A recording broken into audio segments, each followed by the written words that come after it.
Buenos días y bienvenidos al canal de Ruais Legal TV.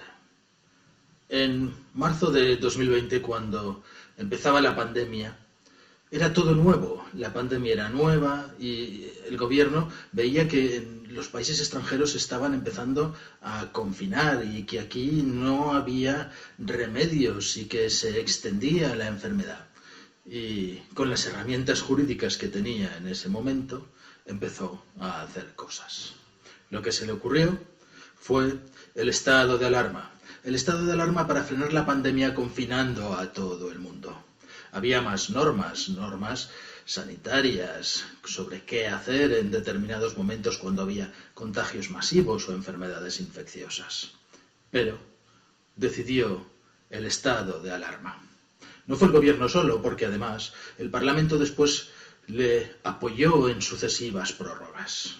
Pero hoy las medidas ya no son nuevas, las medidas ya han sido vistas por los tribunales.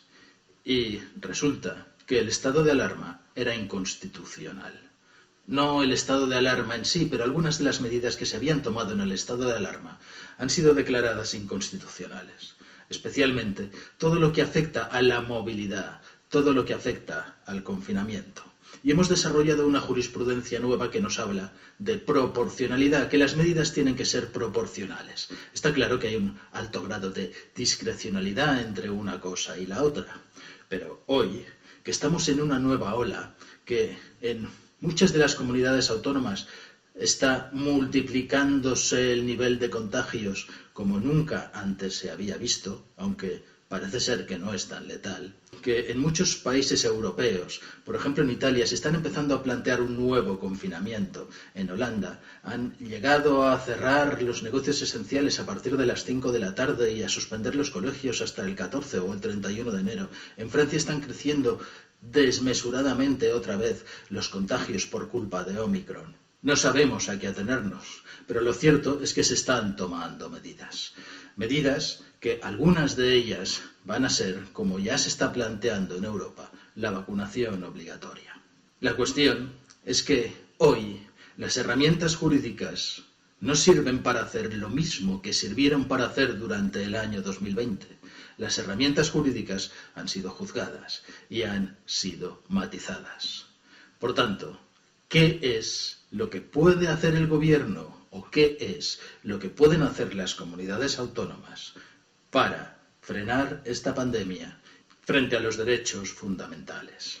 El gobierno dejó en manos de las comunidades autónomas las medidas que tenían que tomar en cada momento para frenar la pandemia. Después de la reunión de todas las comunidades autónomas, ¿se han puesto de acuerdo en lo que había que hacer? El resultado es que no. Por ejemplo, en la Comunidad Autónoma de Madrid solo hay que presentar PCRs, llevar mascarilla por la calle, que es una medida general, pero no se toma ninguna medida más. En Cataluña, en cambio, estamos yendo probablemente a los máximos que pueden tomar las comunidades autónomas. Los máximos, que son el cierre de bares y restaurantes, la hostelería, el gran sufridor de toda esta pandemia, y el toque de queda limitando la movilidad. Pero aun y así, estas medidas que toman las comunidades autónomas tienen que ser después ratificadas, avaladas. ¿Por quién? Por los tribunales. Venimos de una época en la que el gobierno tomaba sus decisiones basándose en las recomendaciones que le hacía un comité de expertos en virología, en pandemias, en temas sanitarios.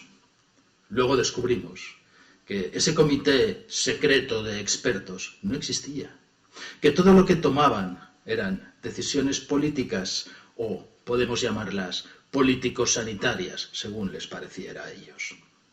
Esto no ha cambiado tanto.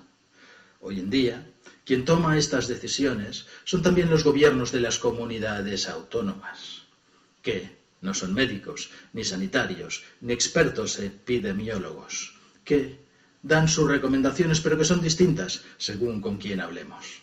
Y quien decide, quien ratifica esas medidas y dice si son buenas o malas, si hay que tomarlas o no hay que tomarlas, o mejor dicho, si esas medidas son acordes a la ley, son los tribunales, que tampoco son expertos en ningún tema sanitario.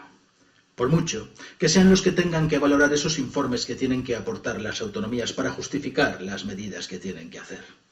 Ellos, los jueces, no son médicos ni expertos en estas materias. ¿Os acordáis? Cuando a principios del verano, que aquí ya se abrían bares y restaurantes, ¿qué es lo que ocurría? Venían los franceses no podían salir de fiesta y venían a España. Es posible que hoy los españoles vayan a Madrid a hacer la fiesta, porque allí se puede y en otros sitios no se puede.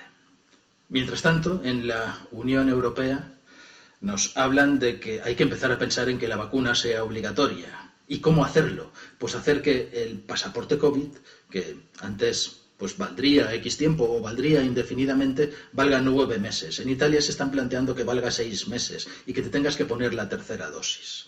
En Israel están poniendo 4ª dosis de vacuna. Esto significa que al final tendremos que vacunarnos cada 6 meses o cada 9 meses o una vez al año, según sea la validez de ese pasaporte COVID, sin el cual habrá muchas cosas que no podremos hacer, muchos lugares a los que no podremos ir. Yo no sé hasta qué punto, desde una perspectiva sanitaria, eso es recomendable o no lo es tanto. Lo que sí sé es que jurídicamente estamos abriendo una puerta a la degradación de los derechos fundamentales, o al menos a algunos derechos fundamentales que son personales, frente a unos derechos de orden público, la salud pública, la vida en un sentido global o un sentido general. Conceptos que al fin y al cabo son muy manejables, son muy interpretables por las autoridades. Y como os he explicado en estas 2 sentencias contradictorias del Tribunal Supremo, el de Galicia y el de Andalucía, estas últimas que han sacado, parece que se están reescalando, se están revalorando cuáles son las posiciones de estos derechos fundamentales, cuando en principio las posiciones deberían ser de igualdad de unos frente a otros. El confinamiento en nuestras casas o el confinamiento perimetral creo que esta vez no está en juego. No solamente porque ya muchos estamos vacunados, a menos que, claro, esta última ola llegue a límites de mortalidad que sean realmente muy elevados, porque lo que haría falta sería, según ha dicho nuestro Tribunal Constitucional, no un estado de alarma, sino un estado de emergencia, en el que prácticamente los derechos fundamentales de todos los ciudadanos serían, al menos temporalmente, suprimidos. Y todo esto para contaros ¿qué? Para contaros que el Estado de Derecho empieza a estar en peligro, que los derechos fundamentales empiezan a ceder con unos de más valor frente a otros de menos valor, y que estas decisiones son fundamentalmente políticas. Ya nos quejamos que Google nos hace un seguimiento de a dónde vamos y podemos ver nuestro histórico de dónde hemos estado, a dónde hemos ido en cada momento.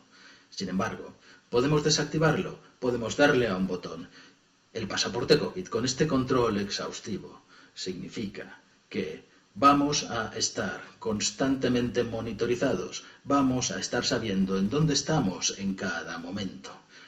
Hasta ahora nos dicen los tribunales que solo hay que exhibirlo allí donde vayamos y que eso no se junta a ninguna base de datos. Probablemente el siguiente paso con estas aplicaciones de lectura sea que al final exista una base de datos sobre todo lo que hacemos los ciudadanos allí donde vamos, igual que ha pasado en Internet, en esta Web 2 que tenemos hoy en día. Pero esta vez no nos vale con darle a un botón para desactivar y proteger de alguna forma, aunque sea limitada, nuestra privacidad. El mundo está cambiando. Espero que estos vaticinios de 2030 y de 2050 finalmente no se produzcan. Pero para eso tenemos que estar todos muy alerta de lo que está ocurriendo. Si te ha gustado el vídeo, dale al like, suscríbete al canal, dale a la campanilla para recibir las notificaciones de los nuevos vídeos, porque suscribirte no basta para recibir notificaciones, y pon tus comentarios. Seguro que tienes algo que decir.